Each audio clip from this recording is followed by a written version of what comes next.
세계 최강이라던 미국 전투기가 얼어붙었습니다.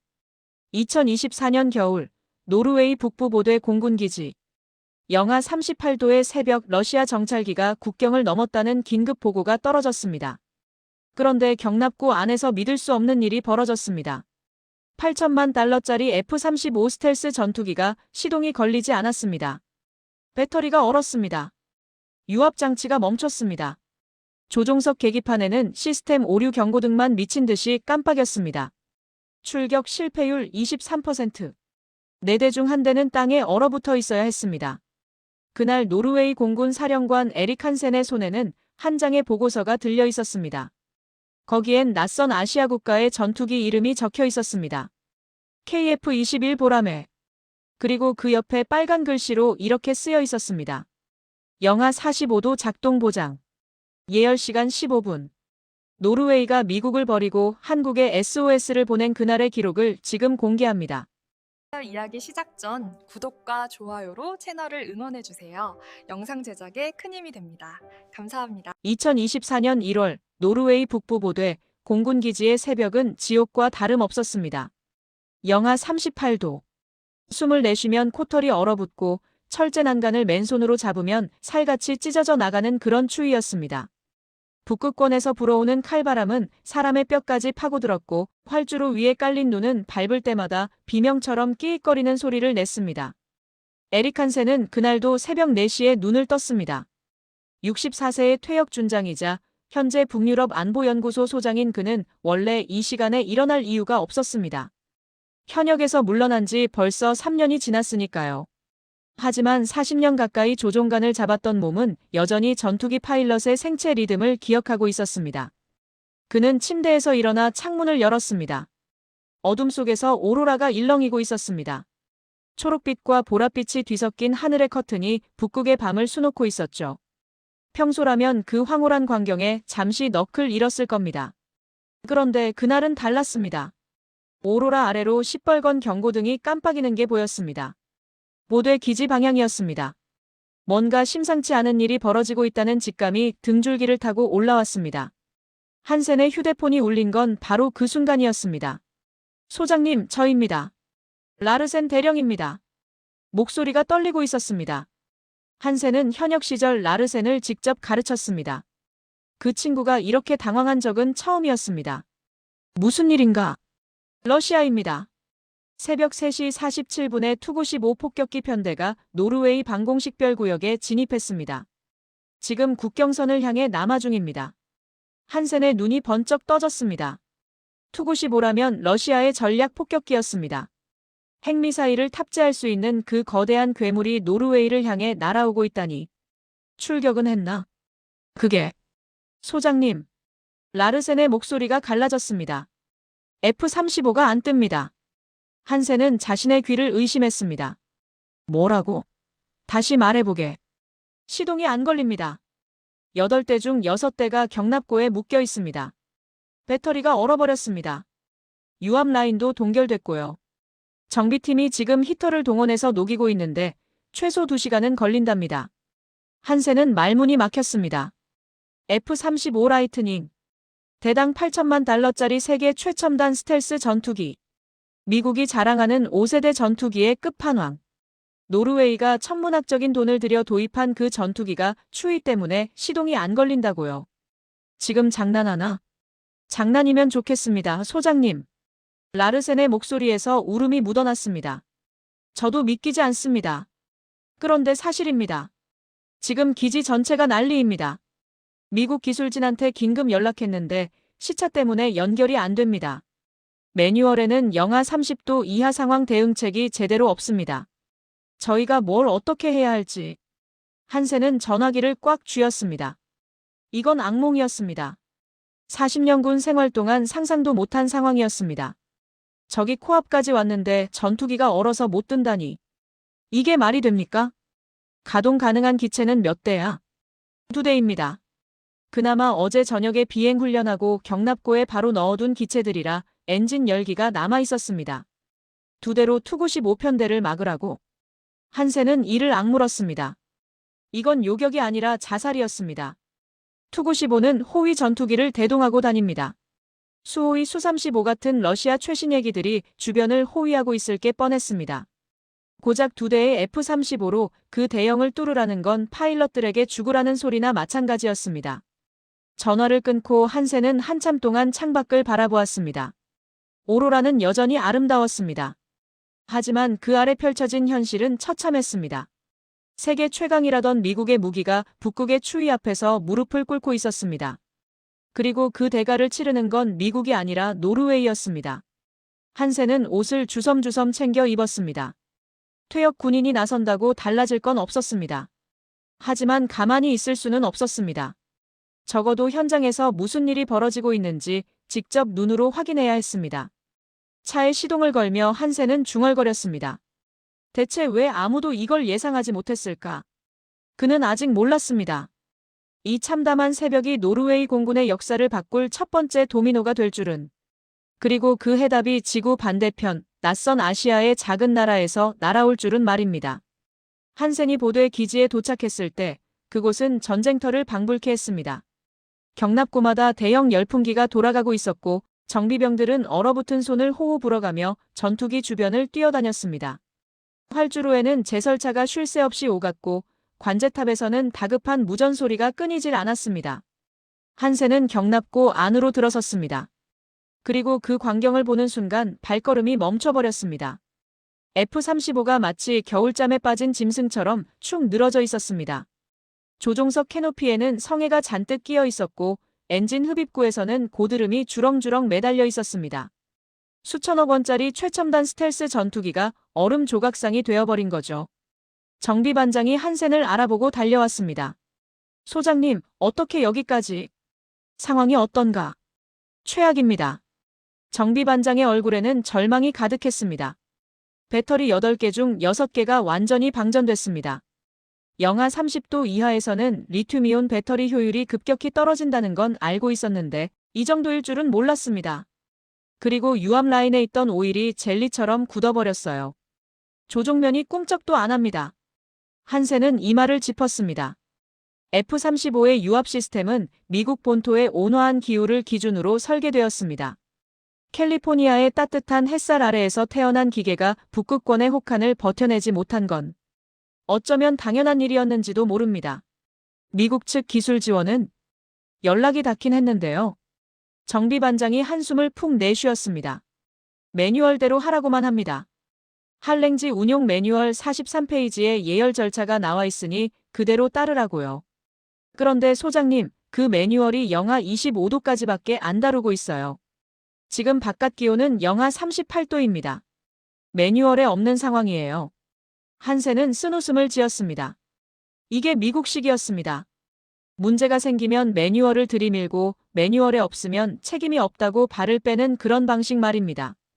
그때 관제탑에서 급한 호출이 왔습니다. 러시아 편대, 방공식별구역 이탈. 본국으로 회항 중. 한센은 안도의 한숨을 내쉬었습니다. 이번에는 운이 좋았습니다. 러시아가 그냥 돌아갔으니까요. 하지만 만약 저들이 진짜 공격 의도가 있었다면 어땠을까요? 노르웨이의 하늘은 텅 비어 있었을 겁니다. 한센은 작전 상황실로 발걸음을 옮겼습니다. 그곳에서는 기지 사령관인 닐센 소장이 머리를 쥐어뜯고 있었습니다.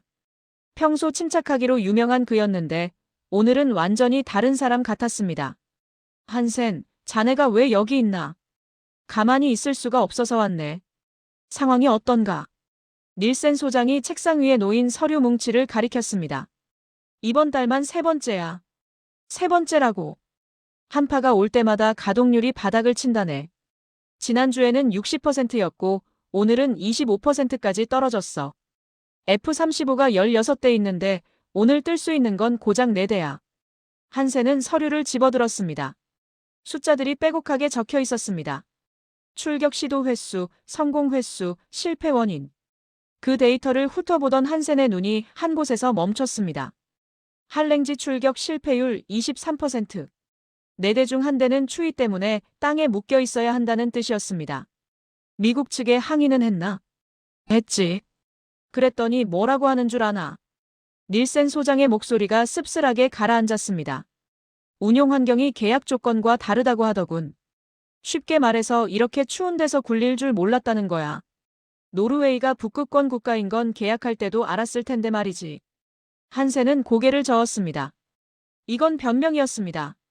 노르웨이가 F-35를 선택한 가장 큰 이유가 바로 북극 방어였는데 정작 북극의 추위를 못 버틴다니. 이게 말이 됩니까? 업그레이드 요청은 했지. 할랭지 특화 패키지를 개발해달라고. 그랬더니 견적서가 왔어. 닐센이 종이 한 장을 내밀었습니다. 한센은 그 숫자를 보고 눈이 휘둥그레졌습니다.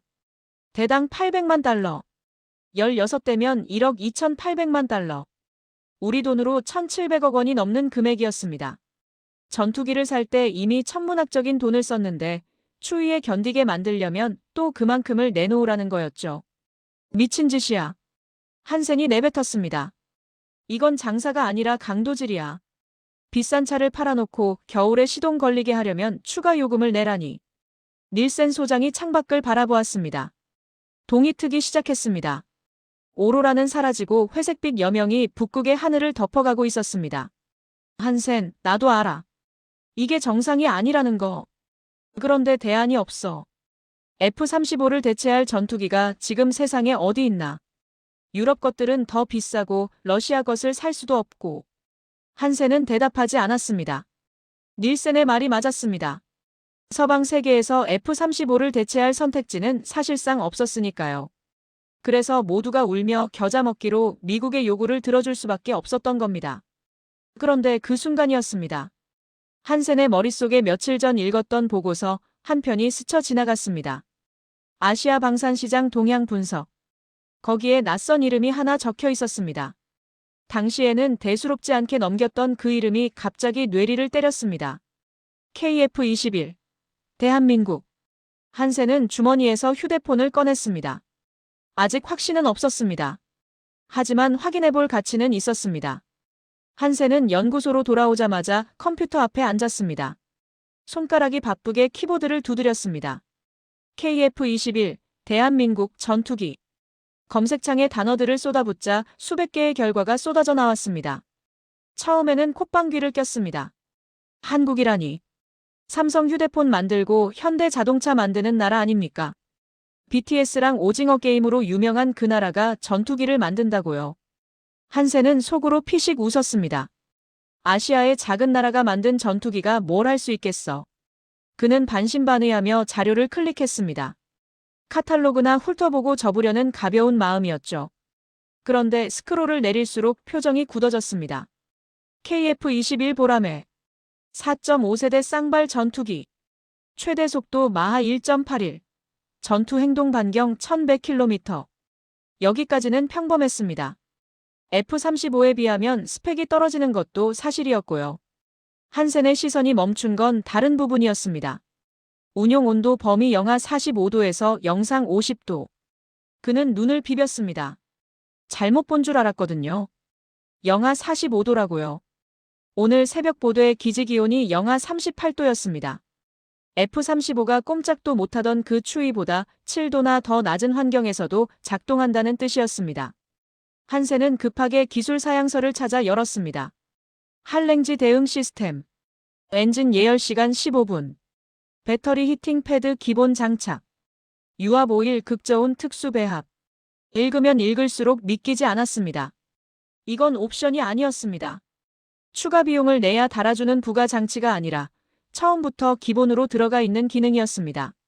미국이 대당 800만 달러를 요구했던 그 할랭지 패키지를 한국은 그냥 넣어버린 거죠. 도대체 왜? 한센은 의문이 들었습니다. 한국은 북극권 국가가 아닙니다. 열대 지방도 아니고 그렇다고 시베리아처럼 극한의 추위가 있는 곳도 아닌데 왜 이런 기능을 기본으로 넣었을까요? 그는 한국의 기후를 검색했습니다. 서울 1월 평균 기온 영하 3도. 그 정도면 노르웨이에 비하면 따뜻한 편이었습니다. 그런데 다른 검색 결과가 눈에 들어왔습니다. DMZ 철원 지역 최저기온 기록 영하 29도. 한센은 그제야 이해가 되기 시작했습니다. 한국은 아직 전쟁 중인 나라였습니다. 휴전선 너머에는 100만 대군을 가진 북한이 버티고 있었고 그 대치선 중 가장 추운 지역이 바로 철원이었습니다. 한국군은 그 살을 애는 추위 속에서도 전투기를 띄워야 했던 거죠. 생존을 위한 설계. 한센의 머릿속에 그 단어가 떠올랐습니다. 이건 카탈로그를 예쁘게 꾸미려고 넣은 스펙이 아니었습니다. 진짜 전쟁을 대비하는 나라가 뼈를 깎아 만든 기술이었던 겁니다. 한센은 계속해서 자료를 파고들었습니다. 그러다 또 하나의 숫자에서 멈췄습니다. 정비 권한 구매국 100% 이전. F-35는 나사 하나를 조이려 해도 미국의 승인이 필요했습니다. 소프트웨어 업데이트는 미국 서버에 접속해야만 가능했고 핵심 부품은 오직 록히드 마틴에서만 살 수 있었습니다. 그래서 고장이 나면 미국 기술진이 올 때까지 손가락만 빨고 기다려야 했던 거죠. 그런데 KF-21은 달랐습니다. 사고 싶으면 사고, 뜯고 싶으면 뜯어보라는 겁니다. 도면을 주겠다. 기술을 가르쳐 주겠다. 심지어 현지 공장에서 직접 만들 수 있게 해주겠다고 했습니다. 한센은 모니터를 멍하니 바라보았습니다. 이게 가능해. 40년 군 생활 동안 그는 무기 시장의 냉혹함을 누구보다 잘 알고 있었습니다. 기술은 곧 권력이었고 권력을 공짜로 나눠주는 나라는 없었습니다. 미국도 유럽도 러시아도 마찬가지였습니다. 그런데 한국은 나눠주겠다고 하고 있었습니다. 한센은 의자에 등을 기댔습니다. 천장을 올려다보며 생각에 잠겼습니다. 혹시 사기 아닐까? 그럴 가능성도 있었습니다. 달콤한 말로 유인해놓고 계약서에 독소 조항을 숨겨두는 건 방산업계의 흔한 수법이었으니까요. 하지만 직감이 달랐습니다. 한센은 수십 년간 사람을 보는 눈을 길러왔습니다. 사기꾼의 말과 진심 어린 제안을 구분할 줄 알았습니다. 그리고 이 자료에서는 이상하게도 사기꾼의 냄새가 나지 않았습니다. 그는 책상 서랍을 열어 낡은 주소록을 꺼냈습니다. 거기에는 유럽 방산계 인맥들의 연락처가 빼곡히 적혀 있었습니다. 그 중에서 폴란드 공군 출신 친구의 번호를 찾았습니다. 폴란드는 이미 한국산 전투기를 쓰고 있었으니까요. 한센은 전화기를 들었습니다. 진짜인지 가짜인지 직접 물어보면 알 수 있을 터였습니다. 전화벨이 3번 울리고 거친 목소리가 들려왔습니다. 한센, 이 친구야. 몇 년 만이야. 마렉 코발스키. 폴란드 공군 퇴역 중장이자 한센의 30년 지기였습니다.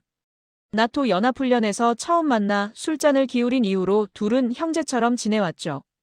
마렉, 급하게 물어볼 게 있어서. 목소리가 심상치 않군. 무슨 일이야?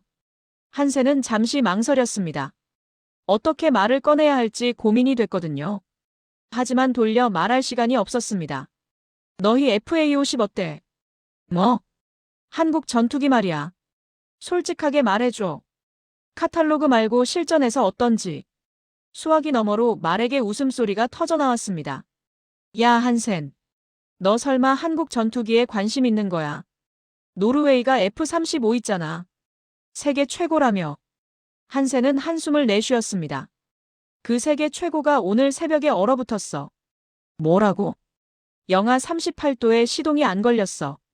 러시아가 코앞까지 왔는데 8대 중 6대가 경납고에 처박혀 있었다고. 마렉이 침묵했습니다. 한참 후에야 낮은 목소리가 흘러나왔습니다. 그거 진짜야? 내가 직접 봤어. 고드름이 달린 F-35를 말이야. 세상에. 마렉이 길게 한숨을 내쉬었습니다. 좋아, 솔직하게 말해줄게. 듣고 싶은 거 다 물어봐. 한센은 메모지를 꺼내 펜을 쥐었습니다. 가동률이 어때? 한겨울에. 우리가 FA-50 쓴 지 이제 18개월 됐어. 작년 겨울 폴란드 동부에 한파가 왔거든. 영하 28도까지 내려갔지. 그래서 가동률 91%였어. 한센의 펜이 멈췄습니다. 91%라고? 응. 48대 중 44대가 정상 출격했어. 나머지 4대는 추위 때문이 아니라 정기 점검 중이었고. 한센은 그 숫자를 메모지에 크게 적었습니다. 같은 한파 상황에서 F-35는 25%, 한국 전투기는 91%. 이건 비교가 안 되는 수준이었습니다. 예열 시간은 15분이면 충분해. 조종사가 브리핑 받는 동안 정비병이 스위치 하나 올려두면 끝이야. 따로 대형 히터를 끌어올 필요가 없어. 거짓말 같은데. 나도 처음엔 안 믿었어. 마렉의 목소리가 진지하게 가라앉았습니다. 그런데 한센, 진짜 놀라운 건 따로 있어. 뭔데? 작년 10월에 부품 문제가 생겼거든. 레이더 모듈 하나가 고장났어. 미국 전투기였으면 어떻게 됐을 것 같아. 본국에 연락하고 승인 기다리고 부품 배송되는데 최소 3주는 걸렸겠지. 한센은 고개를 끄덕였습니다. 그게 현실이었으니까요. 한국은 달랐어. 우리가 월요일 아침에 연락했는데 수요일 저녁에 기술진이 부품 들고 바르샤바에 도착했어. 72시간. 정확해. 72시간 만에 해결됐어. 그것도 야간 작업해서 목요일 새벽에는 비행 가능 상태로 만들어놨더라고. 한센은 펜을 놓았습니다. 믿기 어려웠지만 말에게 거짓말을 할 이유가 없었습니다. 비결이 뭐야? 왜 그렇게 빨라? 내가 한국 기술자한테 물어봤거든. 그랬더니 뭐라고 하는 줄 알아? 말에게 잠시 말을 멈췄습니다. 그리고 천천히 말을 이었습니다. 우리는 부품을 팔고 끝내는 게 아니라 전후를 지원하는 겁니다. 그렇게 말하더라고. 전후. 한센의 가슴에 그 단어가 묵직하게 내려앉았습니다. 그리고 한센, 이건 내 개인적인 생각인데. 말에게 목소리가 낮아졌습니다. 한국 사람들은 뭔가 달라. 눈빛이 달라. 그냥 사업하러 온 장사꾼들이 아니야. 마치 자기 나라를 지키듯이 우리 비행기를 정비하더라고. 나사 하나 조이는 것도 목숨 걸고 하는 것 같았어. 한센은 창밖을 바라보았습니다. 노르웨이의 겨울 하늘은 여전히 잿빛이었습니다. 하지만 그 잿빛 속에서 희미한 빛 한 줄기가 보이는 것 같았습니다. 마렉, 고맙다. 뭘? 그나저나 진짜 한국 전투기 도입하려고 그래? 아직 모르겠어. 근데 확인은 해봐야겠어. 그래. 후회 안 할 거야. 내가 보장해. 전화를 끊고 한센은 한참 동안 메모지를 들여다보았습니다. 가동률 91%. 예열 시간 15분. 부품 지원 72시간. 숫자들이 머릿속에서 맴돌았습니다. 그리고 말에게 했던 마지막 말이 귓가에 맴돌았습니다. 자기 나라를 지키듯이. 한센은 결심했습니다. 직접 확인해봐야겠다고. 한국이라는 나라가 대체 어떤 곳이기에 이런 사람들을 만들어내는지. 그는 컴퓨터를 켜고 항공권 예매 사이트를 열었습니다. 2024년 2월, 대한민국 경상남도 사천. 한센은 비행기에서 내리자마자 매서운 바닷바람을 맞았습니다. 노르웨이의 칼바람과는 결이 달랐습니다. 차갑지만 어딘가 싱그러운 기운이 섞여 있었거든요. 공항에서 한국항공우주산업, KAI 본사까지는 차로 20분 거리였습니다. 창밖으로 펼쳐진 풍경은 한센의 예상과 전혀 달랐습니다. 첨단 산업단지 한가운데 논과 밭이 섞여 있었고 현대식 건물 옆에는 오래된 기와집이 서 있었습니다. 과거와 미래가 뒤섞인 묘한 풍경이었죠. 정문에 도착하자 한 남자가 기다리고 있었습니다. 40 중반쯤 되어 보이는 단정한 인상의 사람이었습니다. 흰 가운 소매에는 기름때가 묻어 있었고 안경 너머의 눈동자는 피곤해 보였지만 따뜻했습니다. 한센 소장님이시죠? 김태호 수석연구원입니다. 먼 길 오시느라 고생하셨습니다. 악수를 하는 순간 한센은 깜짝 놀랐습니다. 손바닥 전체에 굳은 살이 박혀 있었거든요. 책상에 앉아 서류만 만지는 사람의 손이 아니었습니다. 직접 기계를 만지고 볼트를 조이고 쇠와 씨름하는 사람의 손이었습니다. 바로 시설을 보여드릴까요? 아니면 잠시 쉬셨다가 하실까요? 바로 보고 싶습니다. 한센의 대답에 김태호는 미소를 지었습니다. 그러실 줄 알았습니다. 따라오시죠. 보안구역을 통과하고 거대한 철문이 열렸습니다. 그 순간 한센은 숨을 멈췄습니다. 축구장 10개는 들어갈 것 같은 거대한 공간이 눈앞에 펼쳐졌습니다. 천장에서는 강렬한 조명이 쏟아지고 있었고 그 아래로 수십 대의 전투기가 조립되고 있었습니다. 어떤 것은 뼈대만 드러나 있었고 어떤 것은 날개를 달고 있었으며 어떤 것은 도색을 마치고 출고를 기다리고 있었습니다. 그런데 한센을 압도한 건 기계가 아니었습니다. 사람이었습니다. 수백 명의 작업자들이 전투기 주변에 매달려 있었습니다. 그들의 표정이 한센의 시선을 사로잡았습니다. 누구 하나 잡담을 나누거나 딴청을 피우는 사람이 없었습니다. 모두가 이마에 땀을 흘리며 자기 앞에 놓인 부품에만 집중하고 있었습니다. 마치 종교의식을 치르는 수도승들처럼 경건하고 진지한 모습이었습니다. 저분들 왜 저렇게 심각해요? 한센이 물었습니다. 김태호가 잠시 멈칫했습니다. 그러더니 조용히 대답했습니다. 심각한 게 아니라 간절한 겁니다. 간절하다고요. 저기 엔진 조립하시는 분 보이시죠? 흰 머리에 안경 쓰신 분요. 한센은 고개를 돌렸습니다. 환갑은 넘어 보이는 노인이 돋보기를 쓰고 가느다란 배선을 연결하고 있었습니다. 떨리는 손을 다른 손으로 붙잡아가며 정밀한 작업을 하고 있었죠. 박 반장님이세요. 올해로 정비 인생 45년 차시고 내년에 정년 퇴직하십니다.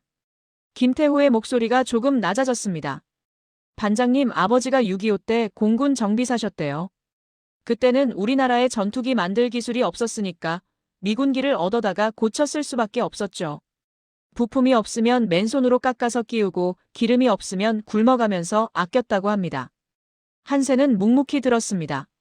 반장님이 입버릇처럼 하시는 말씀이 있어요. 김태호가 노인 쪽을 바라보며 말했습니다. 내 아버지는 남의 나라 비행기를 고치다가 돌아가셨다. 나는 죽기 전에 우리 비행기를 만들어야 한다. 그래야 저승에서 아버지 얼굴을 볼 수 있다. 한센의 가슴이 먹먹해졌습니다. 노인의 떨리는 손끝이 다르게 보였습니다. 저건 그냥 노동이 아니었습니다. 아버지의 한을 풀기 위한, 나라의 자존심을 세우기 위한 처절한 몸부림이었습니다. 그래서 우리는 대충 만들 수가 없어요. 김태우가 말했습니다. 이 비행기에는 박 반장님 같은 분들의 인생이 녹아 있거든요. 아버지 세대가 못 이룬 꿈, 그 한이 담겨 있어요. 나사 하나를 조이더라도 목숨 걸고 조여야 합니다. 그렇게 안 하면 자기 자신을 용서할 수가 없어요. 한센은 걸음을 멈추고 작업장 전체를 둘러보았습니다. 땀에 젖은 작업복들, 기름에 물든 장갑들, 그리고 진지하게 빛나는 눈동자들. 한센은 40년 군 생활 동안 수많은 무기 공장을 방문했습니다. 미국의 로키드 마틴, 유럽의 에어버스, 러시아의 수호이까지. 하지만 이런 분위기는 처음이었습니다. 다른 곳에서는 직원들이 그냥 일을 했습니다. 월급을 받으니까 시키니까 해야 하니까. 그런데 이곳 사람들은 달랐습니다. 마치 성당을 짓는 중세장인들처럼 자신의 영혼을 바쳐 무언가를 창조하고 있었습니다. 한센은 중얼거렸습니다. 일에서 72시간 만에 부품이 오는 거로군요. 김태호가 고개를 끄덕였습니다. 네. 우리에게 고객은 남이 아니거든요. 같이 하늘을 지키는 전우입니다. 김태호가 한센을 데리고 간 곳은 환경시험동이었습니다. 거대한 창고처럼 생긴 건물 안에 들어서자 한기가 확 밀려왔습니다. 분명 바깥은 영상 5도쯤 되는 쌀쌀한 날씨였는데 이 안은 냉동창고 수준이었습니다. 여기가 한랭지 테스트 시설입니다. 김태호가 두꺼운 방한복을 건네며 말했습니다. 저희가 왜 영하 45도까지 보장하는지 직접 보여드리려고요. 한센은 방한복을 입고 안으로 들어섰습니다. 그리고 그 광경을 보는 순간 입이 떡 벌어졌습니다. 거대한 챔버 안에 KF-21 한 대가 통째로 들어가 있었습니다. 기체 전체에 하얀 서리가 내려앉아 있었고 천장에서는 냉기가 폭포처럼 쏟아지고 있었습니다. 온도 표시판에는 빨간 숫자가 깜빡이고 있었습니다. 영하 47도. 한센은 눈을 의심했습니다. 이건 노르웨이 북극권보다 더 추운 온도였습니다. 시베리아 한복판 수준이었죠. 지금부터 콜드 스타트 테스트를 시작합니다. 김태호가 컨트롤룸 쪽으로 고개를 끄덕였습니다. 유리창 너머로 기술진들이 계기판 앞에 앉아 있었습니다. 스피커에서 카운트다운이 흘러나왔습니다. 시동 개시 3, 2, 1. 챔버 안에서 묵직한 소리가 울려 퍼졌습니다. 쿵, 쿵, 쿵. 심장 박동 같은 리듬이었습니다. 엔진이 깨어나고 있었습니다. 한센은 숨을 죽이고 지켜보았습니다. 얼어붙은 기체에서 하얀 김이 피어올랐습니다. 엔진 노즐 주변의 서리가 스르르 녹아내리기 시작했습니다. 그리고 정확히 14분 32초 후 엔진이 굉음을 내며 완전 가동 상태에 돌입했습니다. 시동 완료. 모든 시스템 정상. 스피커에서 담담한 보고가 흘러나왔습니다. 한센은 믿을 수가 없었습니다. 영하 47도에서 15분 만에 시동이 걸리다니. 보대 기지에서 F-35가 영하 38도에 꼼짝도 못하던 게 불과 한 달 전이었습니다. 어떻게 가능한 겁니까? 한센의 목소리가 떨렸습니다. 김태호가 기체 쪽으로 걸어가며 설명을 시작했습니다. 비결은 세 가지입니다. 첫째, 배터리입니다. 그가 기체 하부를 가리켰습니다. 저희는 일반 리튬이온 배터리를 쓰지 않습니다. 극저온 특수 배터리를 자체 개발했어요. 영하 50도에서도 출력 저하가 15% 이내입니다. 그리고 배터리 주변에 히팅 패드가 기본 장착되어 있어서 대기 중에도 최소한의 온기를 유지합니다. 한센은 고개를 끄덕였습니다. 둘째, 유압 오일입니다. 김태호가 랜딩 기어 쪽을 가리켰습니다. 일반 유압유는 영하 30도만 돼도 점성이 급격히 올라가서 젤리처럼 굳어버립니다. F-35가 겪은 문제가 바로 그겁니다. 저희는 특수 합성 유압유를 사용합니다. 영하 60도에서도 흐름성을 유지하죠. 그런 기술이 어디서 나온 겁니까? 한센이 물었습니다. 김태호가 씁쓸하게 웃었습니다. 러시아에서 힌트를 얻었습니다. 그 친구들은 시베리아에서 전투기를 굴려야 하니까 극저온 기술이 발달했거든요. 물론 기술을 준 건 아니고 저희가 역설계에서 독자 개발했습니다. 한센은 새삼 감탄했습니다. 선진국의 기술을 베끼는 게 아니라 분석하고 응용해서 자기 것으로 만들어버리는 집요함이 느껴졌습니다. 셋째가 가장 중요합니다. 김태호가 조종석 쪽으로 다가갔습니다. 소프트웨어입니다. 저희 전투기는 할랭지 모드가 기본 탑재되어 있어요. 기온이 영하 20도 이하로 떨어지면 자동으로 시스템이 전환됩니다. 예열 순서, 전력 배분, 엔진 점화 타이밍까지 전부 최적화된 알고리즘으로 돌아갑니다. 한센은 잠시 생각에 잠겼습니다. 그러다 문득 의문이 들었습니다. 그런데 김수성님, 하나만 물어봐도 됩니까? 물론이죠. 왜 이런 기술을 처음부터 넣은 겁니까? 한국은 북극권 국가가 아니지 않습니까? 시베리아처럼 극한의 추위가 있는 것도 아니고. 김태호가 발걸음을 멈췄습니다. 그는 잠시 침묵하더니 창밖을 바라보았습니다. 사천 앞바다가 햇살에 반짝이고 있었습니다. 한센 소장님, DMZ 가보신 적 있으세요? 없습니다. 거기 철원이라는 곳이 있어요. 휴전선 최전방이죠. 겨울이면 영하 30도까지 내려갑니다. 바람이 얼마나 매서운지 철모가 얼굴에 달라붙을 정도예요. 김태호의 눈빛이 깊어졌습니다. 저희 아버지 세대는 그 추위 속에서 맨몸으로 북한군과 싸웠습니다. 총이 얼어서 안 나가면 돌멩이를 던졌고 전투기가 없으면 맨몸으로 탱크를 막았습니다. 그 기억이 아직 생생합니다. 그가 KF-21을 올려다보았습니다. 그래서 저희는 추위를 두려워하지 않는 전투기를 만들어야 했습니다. 영하 30도든 40도든 50도든 상관없이 시동이 걸려야 합니다.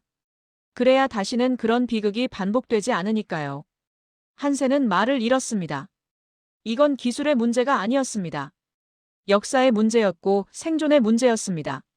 시설 견학을 마치고 한센은 김태호와 함께 구내식당으로 향했습니다. 점심시간이라 식당은 작업복 차림의 직원들로 북적였습니다. 한센은 김태호를 따라 배식대에 줄을 섰습니다. 메뉴는 된장찌개와 불고기, 그리고 이름 모를 반찬들이었습니다. 입에 맞으실지 모르겠네요. 김태호가 걱정스럽게 말했습니다. 괜찮습니다. 새로운 경험을 좋아하는 편이에요. 한센은 젓가락질이 서툴렀지만 열심히 음식을 입에 넣었습니다. 된장찌개는 짜고 매웠지만 묘하게 중독성이 있었습니다. 몸속까지 따뜻해지는 느낌이었죠. 그때 식당 한쪽에서 웅성거리는 소리가 들려왔습니다. 한센이 고개를 돌리자 아까 작업장에서 봤던 노인이 보였습니다. 흰 머리에 안경을 쓴 박 반장이었습니다. 그가 젊은 직원들에게 둘러싸여 뭔가 이야기를 하고 있었습니다. 저분 인기가 많네요. 한센이 말했습니다. 아, 오늘이 특별한 날이거든요. 김태호가 미소를 지었습니다. 반장님 손녀가 오늘 첫 출근이래요. 다른 부서지만 같은 회사에 들어왔다고 아침부터 난리셨어요. 한센은 박 반장 쪽을 바라보았습니다. 노인의 얼굴에 환한 웃음꽃이 피어 있었습니다. 주름진 눈가가 반달처럼 휘어져 있었죠. 평생을 쇠와 씨름하며 살아온 사람의 얼굴에서 저런 표정이 나올 수 있다는 게 신기했습니다. 같이 인사드릴까요? 김태호의 제안에 한센은 고개를 끄덕였습니다. 두 사람이 다가가자 박 반장이 자리에서 일어났습니다. 아이고, 김수성님. 이 양반이 노르웨이에서 오셨다는 그분이시구먼요. 박 반장의 한국어를 김태호가 통역해 주었습니다. 네, 반장님. 한센 소장님이십니다. 한센이 손을 내밀었습니다. 박 반장의 손을 잡는 순간 거친 굳은 살이 느껴졌습니다. 평생의 노동이 새겨진 손이었습니다. 반갑습니다. 작업장에서 일하시는 모습 봤습니다. 정말 인상적이었습니다. 통역을 들은 박 반장이 쑥스러운 듯 머리를 극적였습니다. 아이고, 별거 아닌 걸 가지고. 그냥 평생 해온 일인데요, 뭐. 그때 젊은 여직원 하나가 쟁반을 들고 다가왔습니다. 26쯤 되어 보이는 단정한 인상의 여성이었습니다. 할아버지, 식사하세요. 박 반장의 얼굴이 다시 환해졌습니다. 오, 우리 손녀. 여기 있었구나. 이리 와봐. 외국에서 오신 손님한테 인사드려. 손녀가 한센에게 고개를 숙였습니다. 안녕하세요. 박서연이라고 합니다. 오늘 첫 출근이에요. 한센이 미소를 지었습니다. 어느 부서에서 일하게 됐나요? 항전 소프트웨어 개발팀이요. 전투기 두뇌를 만드는 곳이에요. 박 반장이 손녀의 어깨를 두드리며 말했습니다. 이 할아버지는 평생 전투기 몸뚱이만 만졌는데 우리 손녀는 머리를 만든다네요. 세상 좋아졌지요. 김태호가 통역해주자 한센은 고개를 끄덕였습니다. 3대가 전투기를 만드시는 거네요. 증조부님, 할아버님, 그리고 손녀분까지. 통역을 들은 박 반장의 표정이 갑자기 복잡해졌습니다. 노인은 잠시 말을 멈추더니 먼 곳을 바라보았습니다. 눈가에 물기가 어리는 것 같았습니다. 우리 아버지는요? 박 반장이 천천히 입을 열었습니다. 6.25 때 공군 정비사셨어요. 미군한테 얻어온 비행기를 고치는 게 일이었지요. 그때는 부품이 없으면 빈 깡통을 잘라서 끼웠어요. 기름이 떨어지면 자기 밥을 굶어서라도 비행기한테 먼저 줬고요. 노인의 목소리가 떨렸습니다. 그러다가 정비하던 비행기가 추락했어요. 부품 불량이었지요. 우리나라 부품이 아니라 미국 부품이었는데 그게 불량인 줄 모르고 달았다가 그렇게 됐어요. 조종사도 죽고 우리 아버지도 그 충격으로 몸져 누우셨다가. 박 반장이 말을 잇지 못했습니다. 손녀 서연이 할아버지의 손을 꼭 잡았습니다. 한센은 가슴이 먹먹해졌습니다. 노르웨이도 2차 대전 때 나치에게 점령당한 아픔이 있었습니다. 남의 나라 무기에 의존해야 했던 서름을 모르는 바 아니었습니다. 그래서 저는요. 박 반장이 눈물을 훔치며 말했습니다. 우리 손으로 만든 비행기를 만들고 싶었어요. 남의 나라 눈치 안 보고 남의 나라 부품 안 기다리고 우리가 다 만들고 우리가 다 고칠 수 있는 비행기를요. 노인이 한센을 똑바로 바라보았습니다. 이제 그게 됐어요. 우리 보라매가 그래요. 죽기 전에 이걸 보게 돼서 여한이 없습니다. 한센은 아무 말도 할 수 없었습니다. 그저 노인의 투박한 손을 두 손으로 감싸 쥐었습니다. 그 손에서 전해지는 온기가 가슴 깊은 곳까지 스며드는 것 같았습니다. 2024년 12월 노르웨이 오슬로 국방부 대회의실. 한센은 단상 위에 서 있었습니다. 그의 앞에는 노르웨이 국방장관, 공군 참모총장, 그리고 NATO 북유럽 사령부 관계자들이 앉아 있었습니다. 회의실 뒤편에는 각국 언론사 기자들이 카메라를 들고 대기하고 있었죠. 한센은 심호흡을 한 번 하고 입을 열었습니다. 저는 40년간 하늘을 날았습니다. 그의 목소리가 회의실에 울려 퍼졌습니다. F-16을 몰았고 F-35도 탔습니다.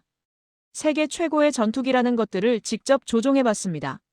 하지만 올해 1월, 저는 처음으로 두려움을 느꼈습니다. 스크린에 보도에 기지의 사진이 떠올랐습니다. 고드름이 달린 F-35의 처참한 모습이었습니다. 세계 최강이라던 전투기가 얼어붙었습니다. 러시아가 코앞까지 왔는데 우리는 손가락만 빨고 있어야 했습니다. 8대 중 6대가 시동조차 걸리지 않았습니다. 회의실에 무거운 침묵이 흘렀습니다. 저는 대안을 찾아 나섰습니다. 그리고 지구 반대편에서 답을 찾았습니다. 스크린이 바뀌었습니다. KF-21이 눈보라 속에서 이륙하는 영상이었습니다. 대한민국. 70년 전 폐허였던 나라입니다. 전쟁으로 모든 것을 잃었던 나라입니다. 그 나라가 지금 세계가 놀랄 전투기를 만들고 있습니다. 한센은 자료를 넘겼습니다. 영하 45도 작동 보장. 예열 시간 15분. 한랭지 가동률 91%. 이건 카탈로그 숫자가 아닙니다. 폴란드가 18개월간 실전에서 검증한 데이터입니다. 국방장관이 몸을 앞으로 기울였습니다. 관심이 있다는 신호였죠. 그런데 제가 한국에서 본 것은 숫자가 아니었습니다. 한센의 목소리가 낮아졌습니다. 사람이었습니다. 정년을 앞둔 노인이 떨리는 손으로 나사를 조이고 있었습니다. 왜 그러냐고 물었더니 이렇게 대답하더군요. 한센은 잠시 말을 멈췄습니다. 박 반장의 얼굴이 떠올랐기 때문입니다. 아버지가 남의 나라 비행기를 고치다가 돌아가셨다. 나는 죽기 전에 우리 비행기를 만들어야 한다. 그래야 저승에서 아버지 얼굴을 볼 수 있다. 회의실이 조용해졌습니다. 저는 그 순간 깨달았습니다. 한국 사람들에게 전투기는 단순한 무기가 아니었습니다. 아버지 세대의 한을 풀어주는 제사였고 다시는 무릎 꿇지 않겠다는 맹세였습니다. 한센이 청중을 둘러보았습니다. 우리 노르웨이도 그랬습니다. 2차 대전 때 나치에게 짓밟혔습니다. 남의 나라 무기에 의존해야 했던 치욕을 압니다. 그래서 저는 이해할 수 있었습니다. 한국인들의 그 절박함을 말입니다. 스크린에 새로운 이미지가 떠올랐습니다. KF-21 동체에 빼곡하게 새겨진 이름들이었습니다. 이건 한국 전투기 동체에 적힌 글씨입니다. 개발에 참여한 연구원들, 그리고 성금을 보낸 국민들의 이름입니다. 학생들은 용돈을 모아 보냈고 노인들은 연금에서 떼어 보냈다고 합니다. 한센의 눈시울이 붉어졌습니다. 5천만 국민의 염원이 담긴 전투기입니다. 그래서 그들은 대충 만들 수가 없었습니다. 한 사람 한 사람의 정성이 녹아 있으니까요. 그는 자료를 덮었습니다. 저는 오늘 KF-21 도입을 공식 제안합니다. 가격 때문이 아닙니다. 가성비 때문도 아닙니다. 한센이 단호하게 말했습니다. 진심 때문입니다. 72시간 만에 부품을 들고 달려오는 나라. 고객을 전우라고 부르는 나라. 그런 나라가 만든 무기를 저는 신뢰합니다. 회의실 여기저기서 고개가 끄덕여졌습니다. 그리고 한 가지 더 말씀드리고 싶습니다. 한센이 창밖을 바라보았습니다. 오슬로의 겨울 하늘이 잿빛으로 흐려져 있었습니다. 1951년 노르웨이는 유엔군의 일원으로 한국전쟁에 의료지원단을 보냈습니다. 제 할아버지가 그 배에 타고 계셨습니다. 부산항에서 부상병들을 치료하셨죠. 그의 목소리가 떨렸습니다. 70년 전 우리가 그들을 도왔고 이제 그들이 만든 전투기가 우리 하늘을 지킵니다. 이것이 진정한 동맹 아니겠습니까? 피로 맺은 인연이 하늘에서 다시 이어지는 겁니다. 한센은 고개를 숙였습니다. 이상입니다. 잠시 정적이 흘렀습니다. 그리고 누군가 박수를 치기 시작했습니다. 한 명이 2명이 되고 2명이 10명이 되더니 이내 회의실 전체가 박수 소리로 가득 찼습니다. 한센은 창밖을 바라보았습니다. 어느새 구름 사이로 햇살이 비치고 있었습니다. 그 빗줄기가 마치 하늘에서 내려오는 축복처럼 느껴졌습니다. 멀리 지구 반대편 대한민국 사천의 작은 공장에서 평생을 바쳐 전투기를 만들어 온 노인의 얼굴이 떠올랐습니다. 반장님, 당신들의 땀방울이 북극의 하늘까지 닿았습니다. 한센은 속으로 중얼거렸습니다. 이제 보라매가 오로라 아래를 날 차례입니다.